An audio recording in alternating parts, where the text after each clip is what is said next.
আজ চলে গেছিলাম সোশ্যাল মিডিয়ার একটা ফেমাস বিরিয়ানির দোকানে। দেখো তোমরা কি চিনতে পারছো দোকানটা?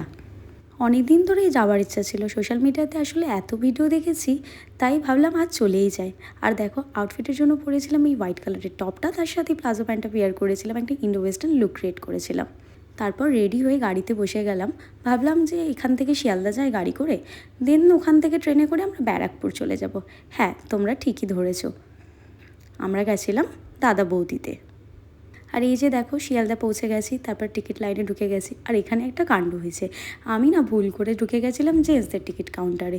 তারপর ওখানে আমাকে একটা আঙ্কেল বলেই যাচ্ছে সমানে, যাও যাও লেডিসদের কাউন্টারটাতে যাও। আর এই যে দেখো আমি এখন যাচ্ছি লেডিসদের কাউন্টারে, অথচ লেডিস কাউন্টারটাই এত ফাঁকা ছিল, তাও আমি জেন্টসদের কাউন্টারে বোকার মতন দাঁড়িয়েছিলাম। তারপরে গেছি, এই যে লাইনে দাঁড়িয়ে আছি। এখন জলদি জলদি টিকিটটা কাটতে হবে, কারণ টাইম আর বেশিক্ষণ নেই। আমি তো সব কিছুই লেট করি, কারণ লেটটা আমার ভাগ্যতেই লেখা আছে। আর এই যে দেখো টিকিটটা নিয়ে নিলাম, এখন যাচ্ছি হেঁটে হেঁটে ট্রেনের কাছে। অলরেডি অনেকটাই লেট হয়ে গেছে, ওই যে দূরে দেখতে পাচ্ছ বোর্ডটা রানাঘাট, ওই ট্রেনটাতেই আমরা এখন যাব। আর এই যে আমাদের ট্রেন দাঁড়িয়ে আছে, একটু পেছন করেই বসবো যাতে তাড়াতাড়ি নামতে পারি। আর এই যে ট্রেনে বসে গেছি, এখন অপেক্ষা ট্রেনটা ছাড়ার। আর দেখো ট্রেনটা ছেড়েও দিল। দেখছো আকাশটা কত সুন্দর, কিন্তু দেখো এক্ষুনি শুরু হবে বৃষ্টি।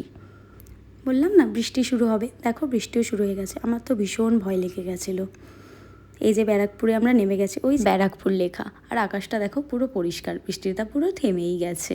এখন যাচ্ছি দাদা বৌদিতে। ভাবছিলাম কোনটাতে যাব, রেস্টুরেন্ট না হোটেলটায়। আসলে হোটেলটাই, তাই ভাবলাম যে যাই ওটাই বেশি, যেহেতু ফেমাস। আর পতাকাটা দেখো হাওয়াতে কি সুন্দর লাগছে না। আর এই যে দেখো আমরা পৌঁছে গেছি দাদা বৌদিতে। পৌঁছেই সেকেন্ড ফ্লোরে চলে এলাম। আর ভিউটা এত সুন্দর, তাই ভাবলাম নিজের একটু ক্লিপস নিয়ে নিই। তারপর দেখো মেনু ডিসাইড করতে বসে গেছি। মেনু ডিসাইড করতে গিয়ে আমার ভীষণ প্রবলেম হয়, কারোর সাথেই আমার পছন্দ ম্যাচ করে না। আমি আবার বেশি কিছু পছন্দও করি না যে অর্ডার দিই। খুব সিম্পল স্টার্টার, আর যেটা নর্মালি আমরা আসল যেটা খেতে এসেছি বিরিয়ানি, সেটা তো অবশ্যই। দেখো আমাদের আলটিমেটলি মেনু ডিসাইড হয়ে গেছে। আর দেখো ফার্স্ট স্টার্টার আমাদের চলে এসছে, এটা ছিল যে পাঞ্জাবি টাংরি কাবাব। আমি জেনারেলি টাংরি কাবাবই খেতে পছন্দ করি কাবাবের স্টার্টারে, বাট ওরা আমাদেরকে সাজেস্ট করলো যে এই পাঞ্জাবি টাংরি কাবাবটা অর্ডার করতে।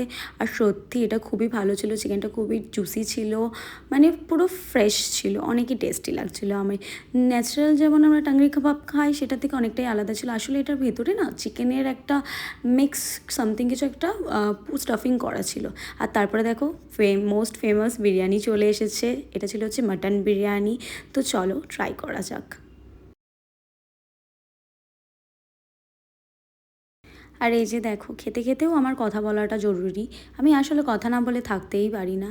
আর এবার ট্রাই করব। খেয়ে বুঝলাম সত্যিই সুন্দর। একটু অয়েলি ছিল, বাট ঠিক আছে, আমি একটু অয়েলি অয়েলি বিরিয়ানি খেতে ভালোবাসি। তারপরে একটু কোল্ড ড্রিঙ্কসটাকে গলাটা ভিজিয়ে নিয়েছি। আসলে বিরিয়ানি আমি কোক ছাড়া খেতেই পারবো না। আমি তো চাইলে ভাত মাংস সবার সাথেই কোল্ড ড্রিঙ্কস খেতে ভালোবাসি। আমি তো জলটা অতটাও ভালো লাগে না, কিন্তু কোল্ড ড্রিঙ্কস খেতে আমার খুবই ভালো লাগে। তারপরেই দেখো দোকান থেকে বেরিয়ে এই ফুলের দোকানটা দেখলাম, কি সুন্দর লাগছে না কালারগুলো গোলাপের। যখনই দেখি আমার তখনই মনে হয় যেন একটা কিনি। আর চলো এখন বাড়ি যাব। এই যে আমি ট্রেনে বসে পড়েছি, একটা গোলাপও কিনে নিয়েছি। খুবই টায়ার্ড আমি, খেয়ে দিয়ে আমি আর নড়তে চড়তে পারি না, তাই আর কোনো ক্লিপস নিতেও পারিনি। এখন ডিরেক্ট যাব শিয়ালদা। আর এই যে দেখো পৌঁছে গেছে শিয়ালদা। ভিডিওটা এখানেই এন্ড করছি। Hope you guys like it, stay tune, see you in the next video, by.